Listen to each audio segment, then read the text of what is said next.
Lighting for your YouTube videos is probably like one of the most important things when it comes to having good quality image and, you know, looking professional. So that is exactly what we're going to talk about in this video.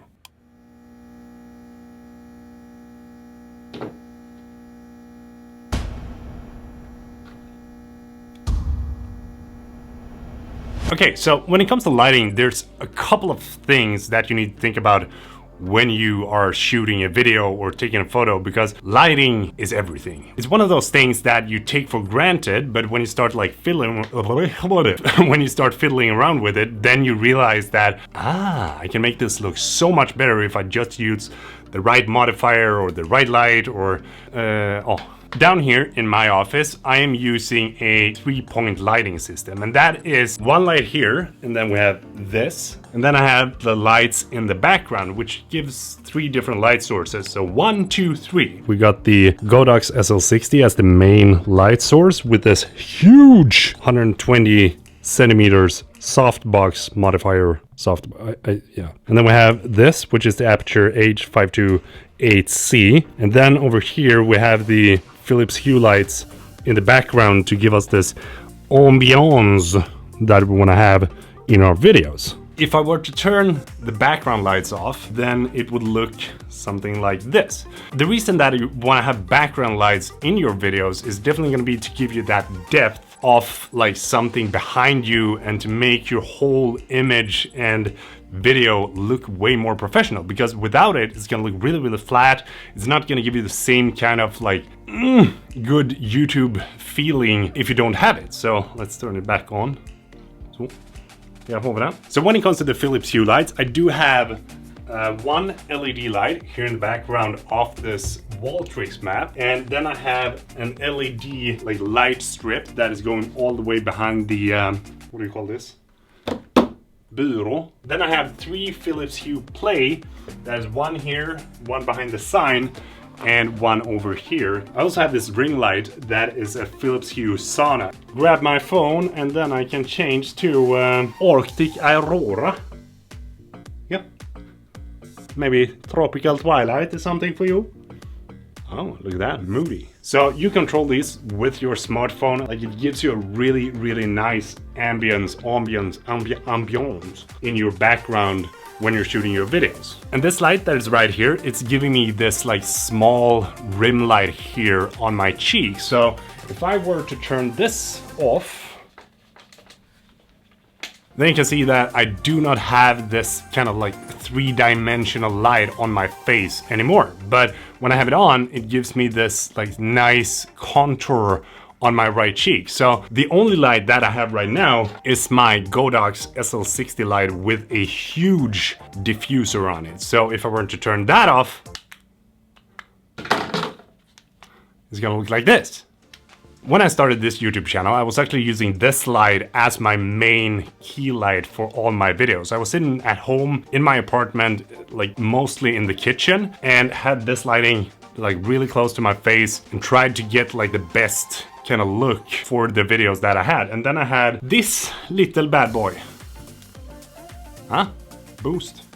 In the background of my video. So I basically went back, put it on a shelf, and then I had that as a background light, but now I have the Philips Hue light in background here instead. And the downside with using a light source like this is that the light itself is really small, or the diffuser that is, because this is a diffuser sheet, and without it, it will look really harsh. So when it comes to different light modifiers for your lighting sources, it is definitely gonna make or break your videos. Because if you have a really huge light modifier, then that will be really soft lighting on your video. But if you have a really small light modifier, then that will be a really harsh light. So this is what it looks like with the diffuser on, and this is what it's gonna look like with the diffuser off. Hey, like right now the light source is giving us a really harsh shadow that is not falling off in a neat place. And if we are removing this, it's gonna be really harsh from both sides.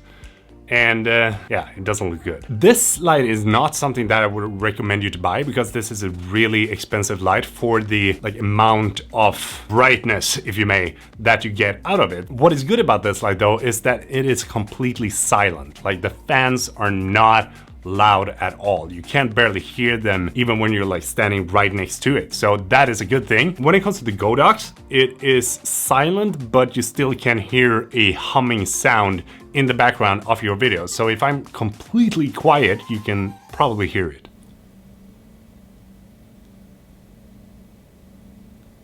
Huh?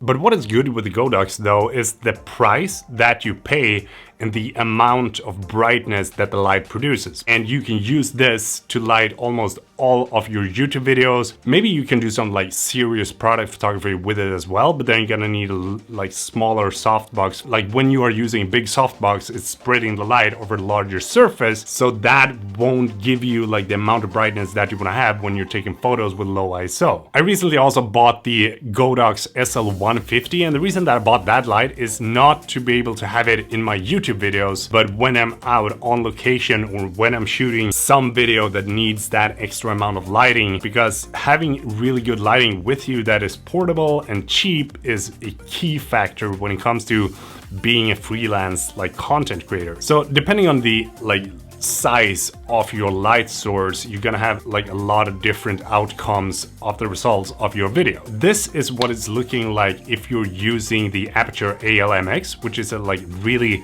tiny light without any kind of like modifiers or anything like that. It does work, but you're gonna have a really harsh light when you use that as your main key light. This is what it's gonna look if you're using the Aperture H528C as your main key light with the easy softbox attached to it. If you don't have a softbox, it's gonna look really, really harsh, and it's not gonna be that kind of professional YouTube light that you wanna have. And this is what it looks like when you're using the Godox SL60 with a huge lighting modifier attached onto that. So depending on what kind of light source that you have, it's gonna be a different outcome to like your video. So the best setup when it comes to like lighting your YouTube videos, according to me, is definitely gonna be like the 3-point lighting system, as I said in the beginning. If you only have one light, then I would highly recommend it to have like a 45-degree angle towards you to give it that soft look on your face. I would not recommend you to buy this 120 centimeter softbox. I would probably go with the 90 centimeters instead. So depending on your budget and what kind of like look that you want to have in your videos, you can go with either one light, two lights, or three lights, or a bunch of different lights that I have in the background. But I would highly suggest you to like focus on having one main light, and definitely like invest in having some really good background lights, because that will give some really good depth to your videos when you're shooting these kind of talking head videos. All right, so that is everything that you need to know to be able to set up your own YouTube studio in your own office, or at home, or at your friend's place, or I don't know, wherever you are in the world and just want to record a YouTube video. So that's good. If you want to buy any of the products that I talked about in this video, I'm going to drop affiliates links down below. By using them, you also support this channel, so that is awesome. Thank you so much for watching. I really appreciate it. And if you liked the video, do give it a thumbs up. If you haven't subscribed, där uppe. Oh, it's going to be down here. I'm sorry. Like, this is just a call out. So down here, go there, hit that, and time to round off. Hej då!